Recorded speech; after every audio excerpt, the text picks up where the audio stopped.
শরীফুল হক ডালিম। তিনি মেজর ডালিম নামে বেশি পরিচিত। বাংলাদেশ সেনাবাহিনীর একজন প্রাক্তন সামরিক কর্মকর্তা। অভিযোগ ছিল ১৯৭৫ সালের ১৫ই আগস্ট বাংলাদেশের তৎকালীন রাষ্ট্রপতি শেখ মুজিবুর রহমানকে সপরিবারে হত্যার সঙ্গে তিনি জড়িত ছিলেন। রবিবার ৫ ডিসেম্বর সোশ্যাল মিডিয়ায় ইউটিউবে রাত ৯টায় প্রবাসী সাংবাদিক ইলিয়াস হোসেনের নিজস্ব ইউটিউব চ্যানেলে বিশেষ লাইভে তিনি যুক্ত ছিলেন। সেখানে তিনি তার জীবন ও সাম্প্রতিক সময়ের ঘটে যাওয়ার নানান ইস্যু নিয়ে কথা বলেছেন।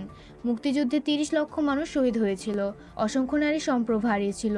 এমন প্রশ্নের জবাবে মেজর ডালিম বলেন, কথাটা কিভাবে জন্ম নিল এটার ইতিহাস বললে আমি তোমাকে আবার স্মরণ করে দিতে চাই। মুজিব যখন সিরাজ ভাই আর রেজাউল করিম সাহেবকে আলাদা ডেকে নিয়ে জিজ্ঞেস করেছে সত্যি বাংলাদেশ শহীদ হয়েছে কিনা, নাকি তাকে মেরে ফেলার কোনো চক্রান্ত চলছে, তখন সিরাজ ভাই ওনাকে বলেন, মুজিব ভাই, বাংলাদেশ স্বাধীন হয়েছে, আপনি চাইতেছেন প্রাইম মিনিস্টার অব বাংলাদেশ, কিন্তু আপনি ইন্ডিয়া হয়ে যাচ্ছেন কেন সেটা আমরা বলতে পারবো না, সেটা আপনার সিদ্ধান্ত। তখন শেখ মুজিবুর বলে, ক্ষয়ক্ষতি কত? তখন সিরাজ ভাই বলেন, সবকিছু মিলিয়ে ৩ লাখের মতো। পরে যখন মুজিবকে জিজ্ঞেস করা হয়েছিল what is the thinking of losses life during the freedom fighting, Sheikh Mujibur বলেন ৩ মিলিয়ন। ৩ লাখকে তিনি বানিয়ে ফেলেছেন ৩ মিলিয়ন। ওইখান থেকে যে রেকর্ড বানানো শুরু হলো তা চলতেই আছে। টক শোতে মেজর শরীফুল হক ডালিম বলেন, জিয়াউর রহমান আমাদেরই একজন লোক ছিলেন। ভারতীয় আগ্রাসন রুখে দেওয়ার জন্য আমরা তার সঙ্গে যোগাযোগ করি। আমরা ২৫ বছরের কর্মসূচি হাতে নেই, সেগুলো ওনাকে জানাই। কর্মসূচিগুলো তিনি পড়েন ও মেনে নেন। তারপর তিনি কোরআন শপথ নিয়ে আমাদের সঙ্গে কাজ করতে রাজি হন, কিন্তু পরবর্তীতে তিনি তার নিয়ত থেকে সরে আসেন। তার জন্য আমরা দায়ী নই।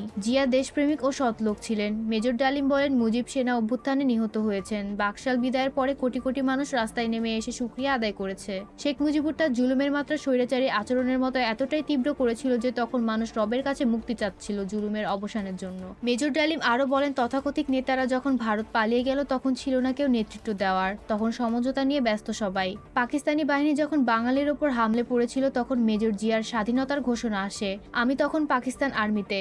মেজর জিয়ার ঘোষণা শুনে মনে হলো আর ঘরে বসে থাকার সময় নেই। আমরা তখনই পাকিস্তানের বিরুদ্ধে যুদ্ধে নেমে গেলাম।